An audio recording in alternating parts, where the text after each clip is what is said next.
Hey guys, I'm here with Theo and Joel from Wolf Alice. How's it going, guys? Good, thank you. Awesome. Now, you guys just arrived from the UK yesterday morning.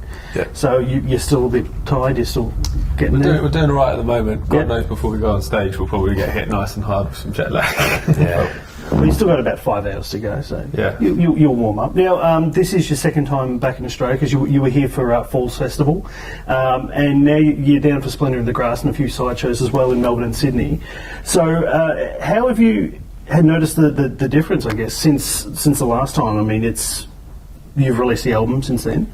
My Love Is Cool. So, what are you anticipating this time coming on tour? Well, it's our first ever 2 headline shows here, so we don't really know what to expect yet. We'll probably be able to tell you after the show tonight. But it's nice. We've done a lot of going to places and playing without having a record actually out. Mm-hmm. So this will be our first time coming somewhere, I think, and kind of starting with that already being in people's mentality. So it'll be good that maybe hopefully people will know some words and.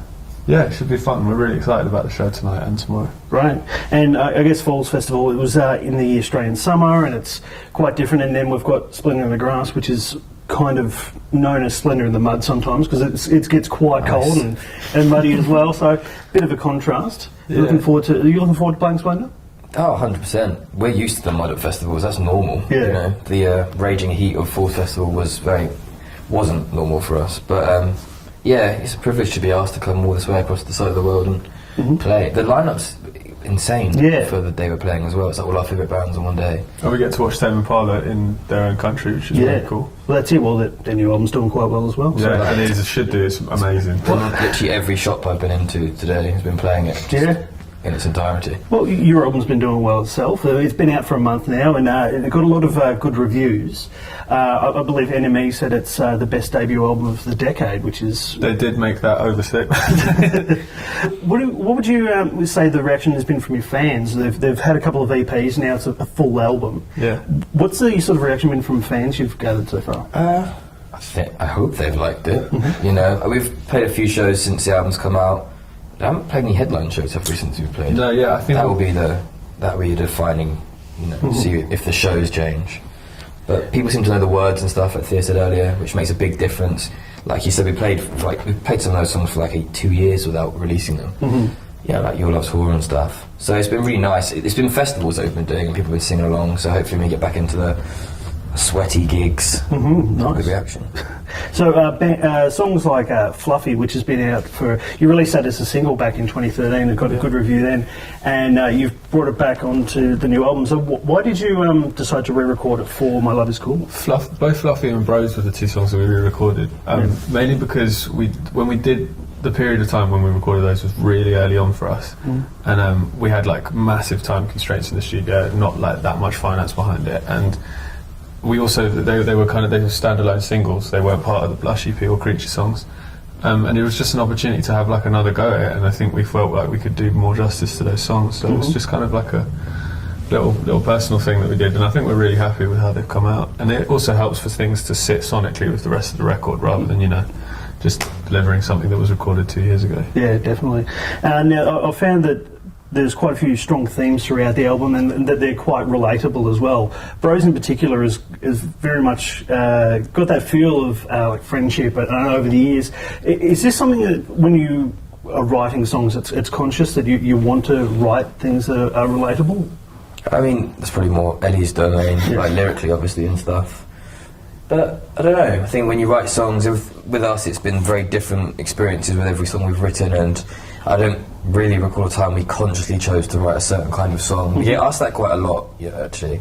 Especially since the album's come out, people want to know, the psychology behind writing a song. And sometimes it's, a spur-on-the-moment thing, and you're just jamming, and maybe sometimes you work on something for a few months. So it's completely different, rather than having set themes that all kind of driving towards. It's very much not like a kind of concept album that's been...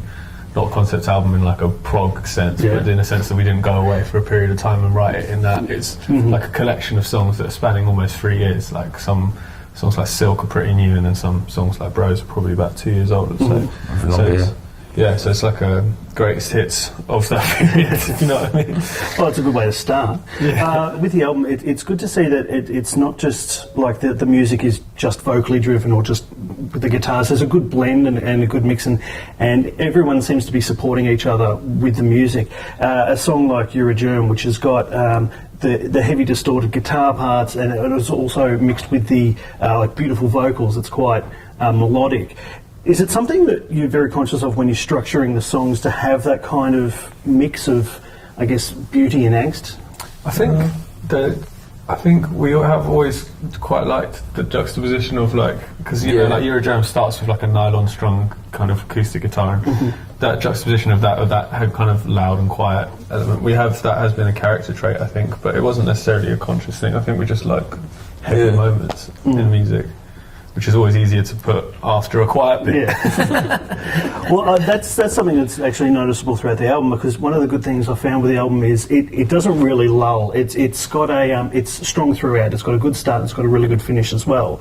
And then you've got songs that are quite slow, like I guess Turn to Dust. Yeah. And then you follow it up with Bros, which is quite up tempo, and then Fluffy, which has kind of got that early 90s alt rock kind of feel as well.